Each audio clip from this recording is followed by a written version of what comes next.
Manuel José Joaquín del Corazón de Jesús Belgrano nació el 3 de junio de 1770. Creó la bandera, fue clave en la Revolución de Mayo, ideó la épica del éxodo jujeño, triunfó en Salta y Tucumán, promovió la agricultura, el comercio y la educación. Su nombre también está asociado a la fallida campaña al Paraguay, a Vilcapugio y a Yohuma, y a sus intentos de entronizar a un rey inca. Fue además un hombre de amores apasionados. El general, a lo largo de su intensa y no tan larga existencia de 50 años, muy aquejados por varias dolencias, falleció en su natal Buenos Aires, sin ser noticia, en absoluta pobreza y soledad. En ese momento resultó olvidado tras un funeral austero y poco asistido, pese a un segundo, mucho más elaborado, en julio de 1821. Recién, en 1873, el entonces presidente Domingo Faustino Sarmiento inauguró una estatua ecuestre del prócer en Plaza de Mayo. La decisión de conmemorarlo fue del entonces presidente Roberto Ortiz, que el 8 de junio de 1938 decretó por la Ley 12.361, con aprobación del Congreso, que cada 20 de junio se celebre en la Argentina el Día de la Bandera para recordar la gesta de su creador. Su padre fue el rico comerciante italiano Domingo Cayetano Francisco Belgrano Pérez. Establecido en Buenos Aires, se casa en la iglesia de la Merced con la joven María Josefa González Casero. La muchacha, que sabía leer y escribir, algo no tan extendido entre las mujeres porteñas de su generación, trajo al mundo a 16 criaturas. 3 de ellas murieron en la infancia. Estudió filosofía y latín en el Real Colegio San Carlos, conocido actualmente como el Colegio Nacional de Buenos Aires. En febrero de 1789 se graduó de bachiller en leyes ante la Universidad de Valladolid. Luego, en febrero de 1793, cursó la práctica que le faltaba para que le otorguen el título de abogado. Hablaba francés, latín, inglés e italiano. A los 23 años regresó a su patria como secretario perpetuo del consulado, creado por Real Cédula de Carlos IV. En 1789 redactó lo que se puede considerar el primer proyecto de enseñanza estatal, gratuita y obligatoria. Durante el año 1799 crea las escuelas de náutica y la de dibujo. 2 años después, fue columnista del Telégrafo Mercantil, Rural, Político, Económico e Historiográfico del Río de la Plata. En 1806 pasó a la Banda Oriental durante la primera invasión. Cuando los ingleses se apoderaron de la ciudad de Buenos Aires, los miembros del consulado prestaron juramento de reconocimiento a la corona británica. Belgrano se negó. A su regreso a Buenos Aires, se incorporó al regimiento de patricios, siendo elegido sargento mayor. Para el año 1809, junto con Mariano Moreno, publican la representación de los hacendados, solicitando la libertad de comercio. En mayo de 1810, formó parte del grupo revolucionario y fue nombrado vocal de la primera junta. En septiembre debió dejar el cargo para asumir el mando de la expedición a Paraguay con el grado de general en jefe. En esta expedición cae derrotado en la batalla de Tacuarí. Durante el año 1811 fue la última batalla que la expedición militar de la Junta de Buenos Aires, a su mando, libró contra las fuerzas de la provincia de Paraguay. Ese mismo año, luego de las derrotas de Paraguarí y Tacuarí, entrega el mando de las tropas a José Rondeu y viaja a Buenos Aires para ser juzgado por sus derrotas.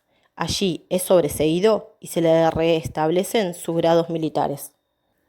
En el año 1812 fue enviado a establecer 2 baterías de cañones en el río Paraná, junto a la villa del Rosario.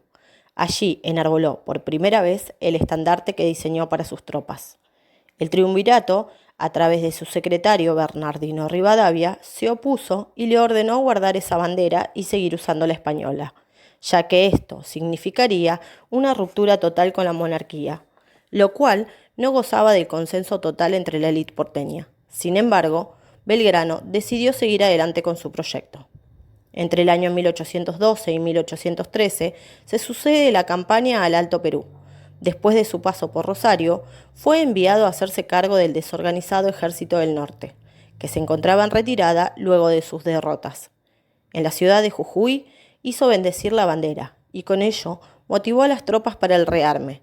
En ese complejo contexto, ordenó a los pobladores de Jujuy y Tarija a abandonar sus casas y bienes, para no dejar nada al alcance del ejército enemigo que avanzaba hacia el sur. Se aplicó la política de tierra arrasada, incendiando inclusive hasta los campos sembrados. Hoy conocemos este hecho histórico como el éxodo jujeño. Al célebre encuentro entre el general Belgrano y el general Don José de San Martín, producido en el año 1814, se lo conoce como la posta de Yatasto. Allí Belgrano traspasa el mando del ejército del norte. Entre 1814 y 1815 viaja a Europa en busca de apoyo a la revolución, pero no tuvo éxito. En 1816 participa activamente en el Congreso que declaró la independencia en la provincia de Tucumán. Su propuesta era entronizar a un descendiente de los incas llamado Bautista Tupac Amaru, sobrino del Inca mártir. Pero esta decisión no fue aceptada por los congresales. En julio de ese año, el Congreso decreta el uso de la bandera creada por Belgrano como insignia nacional. Manuel tuvo dos grandes amores, con quien además tuvo hijos. El primero fue María Josefa Ezcurra, con quien tuvo a su hijo Pedro Pablo en julio de 1813, que luego fuera adoptado por Encarnación Ezcurra y Juan Manuel de Rosas, sus tíos. Cuando el niño se enteró de la identidad de su padre, pidió llevar su apellido, conociéndosele como Pedro Pablo Rosas y Belgrano. De la relación con la tucumana María Dolores Helguera Liendo, nace la niña Manuela Mónica del Corazón de Jesús, en mayo de 1819. A pesar de esto, nunca se casó. Como premio por los triunfos de Tucumán y Salta, la Asamblea del año 13 le otorgó 40.000 pesos oros, una verdadera fortuna. Belgrano dispuso destinarlos a escuelas públicas que debían construirse en Tarija, Jujuy, Tucumán y Santiago del Estero. Tan entusiasmado estaba que redactó un reglamento para su funcionamiento, destacando entre varios artículos la labor del maestro, a tal punto que debía honrárselo en posiciones de privilegio en ceremonias oficiales. Sufría de hidropesía, de problemas cardíacos y de riñones. En febrero de 1819 se puso en marcha hacia Buenos Aires, acompañado de su médico y de un par de ayudantes. Llega a esta provincia en marzo de 1820 y se establece en la casa paterna donde había nacido. Estuvo rodeado por sus hermanos y por su médico, Joseph Rieshead, a quien le obsequió el único bien que le quedaba, un reloj de bolsillo de oro y esmalte con el monograma Belgrano grabado. Había sido un obsequio del rey Jorge III de Inglaterra.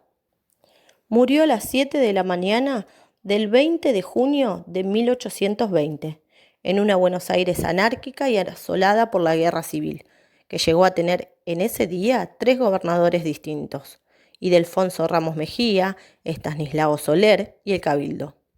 Solo los que 5 días después leyeron El despertador teofilantrópico, místico, político del padre Francisco de Paula Castañeda se enteraron de su muerte. Tan desapercibido pasó que el gobierno, cuando consideró que el ambiente político estaba un poco más tranquilo, ofició el 29 de julio de 1821 los funerales que había merecido entonces. Fue enterrado en el convento de Santo Domingo, con los hábitos de esa orden, según dispuso, y se usó el mármol de una cómoda de su madre para la lápida. En 1902 exhumaron sus restos para colocarlos en el monumento donde hoy actualmente descansa. 2 ministros enviados por el presidente Julio Argentino Roca dieron la nota: Joaquín B. González, ministro del Interior, y Pablo Richeri, de Guerra. Se habían llevado los dientes del prócer. Para mostrárselo a Mitre, se disculparon al devolverlos. Que devuelvan esos dientes al patriotas, que menos comió en su gloriosa vida con los dineros de la nación, reclamó el diario La Prensa. En cuanto al dinero donado para la construcción de las escuelas, la de Tarija se inauguró en 1974, la de Tucumán en 1998 y la de Jujuy en 2004. No hay datos de la de Santiago del Estero y del famoso reloj que había sido donado al Museo Histórico Nacional en 1901 por Carlos Vega Belgrano, sería robado en julio de 2007.